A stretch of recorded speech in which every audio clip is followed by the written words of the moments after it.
Throughout the years of being a broadcast journalist, I stay true to my principles and stand for the truth. Ako si Cheryl Quasim, news anchor and TV host. Mahalaga ang tunay, just like MX3 capsule. Tested and proven na may alpha, beta at gamma mangosteen. May seal of quality excellence pa with proper diet and exercise. MX3 capsule, dito ako bilib.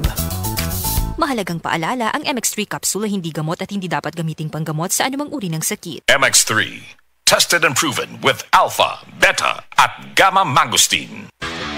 Basta sakit sa atay, magiling! Ako si Lorna, 44 anyos. Ingon ang doktor nga na ako'y infeksyon sa atay. Kanilaging sige tag-inom alak og sigarilyo, unya hingaon pagyud og tambok, daghan kog gibati. Naghilo akong panit, niburot akong tiyan, ug pirme gasuol. Dalira ko maluya, nawala akong gana sa kaon. Daghan na kaayog tambal akong nasuwayan. Puwerte pang mahala, pero wag yud epekto. Isulayan ako ang giling. Sa pipila lang ka semana, nabati nako ang kausaban. Salamat sa yiling. Basta sakit sa atay, magiling! Ang yiling mapalit sa mercury ug mga suking botika. Mahalagang paalala, ang yiling ay hindi gamot at hindi dapat gamiting panggamot sa anumang uri ng sakit. Basta problema sa atay, magiling.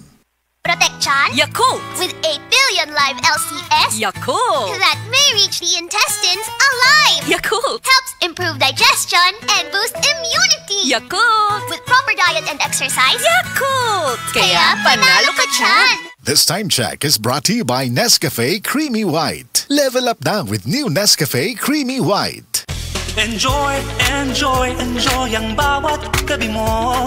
Kung may kirot at sakit kang nadarama, sa haplos ng efficacent oil, extra strength, okay ka na.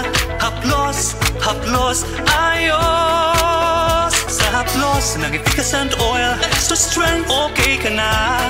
Haplos, haplos, ayos.